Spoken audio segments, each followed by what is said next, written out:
ನಮಸ್ಕಾರ ಸ್ನೇಹಿತರೆ, welcome to my channel. ಮನೆಯಲ್ಲಿ ಮೊಟ್ಟೆ ಇದೆಯಾ? ಹಾಗಾದರೆ ಹೊಸ ರೆಸಿಪಿ ಟ್ರೈ ಮಾಡೋಣವಾ? ಅದಕ್ಕೆ ಬೇಕಾಗುವ ಸಾಮಗ್ರಿಗಳು: ಈರುಳ್ಳಿ, ಟೊಮ್ಯಾಟೊ, ಹಸಿಮೆಣಸಿನಕಾಯಿ, ಕೊತ್ತಂಬರಿ. And special ingredient means semiya ಮತ್ತು 2 ಮೊಟ್ಟೆ. ಎಲ್ಲವನ್ನು ಕತ್ತರಿಸಿಕೊಂಡು ಮೊದಲಿಗೆ ಒಂದು ಪಾತ್ರೆಗೆ 2 ಗ್ಲಾಸ್ ನೀರನ್ನು ಬೆರೆಸಿ, ನೀರು ಕುದಿಯುವಾಗ ಒಂದು ರುಚಿಗೆ ತಕ್ಕಷ್ಟು ಉಪ್ಪನ್ನು ಬೆರೆಸಿ, ಎಣ್ಣೆಯನ್ನು ಬೆರೆಸಿ, ಎಣ್ಣೆ ಹಾಕುವುದರಿಂದ ಸೇಮಿಯಾ ಒಂದಕ್ಕೊಂದು ಅಂಟಿಕೊಳ್ಳುವುದಿಲ್ಲ. ನಂತರ ನೀರು ಕುದಿಯುವಾಗ ಸೇಮಿಯಾವನ್ನು ಬೆರೆಸಿ ಚೆನ್ನಾಗಿ ಕುದಿಸಿಕೊಳ್ಳಬೇಕು. ನಂತರ ಇನ್ನೊಂದು ಪಾತ್ರೆಗೆ ಎಣ್ಣೆಯನ್ನು ಹಾಕಿಕೊಂಡು, ಎಣ್ಣೆಯನ್ನು ಬೆಂದ ನಂತರ ಅದಕ್ಕೆ ಸಾಸಿವೆ ಜೀರಿಗೆಯನ್ನು ಹಾಕಿಕೊಳ್ಳಬೇಕು.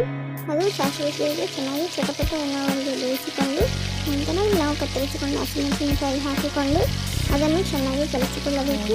ನಂತರ ಕತ್ತರಿಸಿಕೊಂಡ ಈರುಳ್ಳಿಯನ್ನು ಬೆರೆಸಿ ಚೆನ್ನಾಗಿ ಗೋಲ್ಡನ್ ಬ್ರೌನ್ ಆಗುವವರೆಗೆ ಫ್ರೈ ಮಾಡಿಕೊಳ್ಳಬೇಕು. ನಂತರ ಅದಕ್ಕೆ ಅಲ್ಲ ಬೆಳ್ಳುಳ್ಳಿ ಪೇಸ್ಟನ್ನು ಬೆರೆಸಿ ಚೆನ್ನಾಗಿ ಮಿಕ್ಸ್ ಮಾಡಬೇಕು.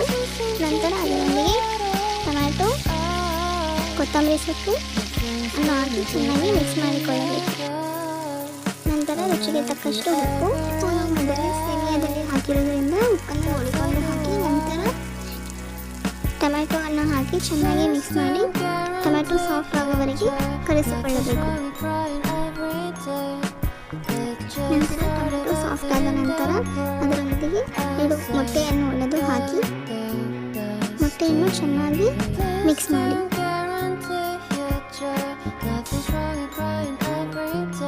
ಮೊಟ್ಟೆಯನ್ನು ಚೆನ್ನಾಗಿ ಮಿಕ್ಸ್ ಮಾಡಿಕೊಂಡ ನಂತರ ರುಚಿಗೆ ತಕ್ಕಷ್ಟು ಖಾರವನ್ನು ಹಾಕಿಕೊಂಡು, ನಂತರ ನಮಗೆ ಬೇಕಾದ ಮಸಾಲೆಯನ್ನು ಹಾಕಿಕೊಂಡು ಚೆನ್ನಾಗಿ ಮಿಕ್ಸ್ ಮಾಡಿಕೊಳ್ಳಬೇಕು.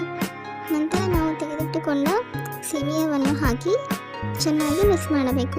ಎಗ್ ಬುರ್ಜಿ ಮತ್ತು ಸೇಮಿಯಾ 2 ಒಟ್ಟಾಗಿ ಕಲಿಯುವ ಹಾಗೆ ಮಿಕ್ಸ್ ಮಾಡಿಕೊಂಡು, ಕೊನೆಯಲ್ಲಿ ಕೊತ್ತಂಬರಿ ಸೊಪ್ಪಿನಿಂದ ಗಾರ್ನಿಷ್ ಮಾಡಿದರೆ ನಮ್ಮ special ingredients egg bhurji semiya is ready. ಬೇಗ ರೆಡಿಯಾಗುತ್ತೆ ಮತ್ತು ಇನ್ಸ್ಟೆಂಟಾಗಿ ರೆಡಿಯಾಗುತ್ತೆ. ಮತ್ತು ಮನೆಯಲ್ಲಿ ಇರುವ ಪದಾರ್ಥಗಳಿಂದ ರೆಡಿ ಮಾಡಿಕೊಳ್ಳಬೇಕು. ಈ ಸಂಡೇ ಬರ್ತಿದೆ ಅಲ್ವಾ, ನೀವು ಟ್ರೈ ಮಾಡ್ತೀರಾ ಇದನ್ನು? ಹಾಗಾದರೆ ಇಂಥ ಹೊಸ ರೆಸಿಪಿಗಳಿಗಾಗಿ ನನ್ನನ್ನು ಸಬ್ಸ್ಕ್ರೈಬ್ ಮಾಡಿ, ಫಾಲೋ ಮಾಡಿ. Thank you for watching.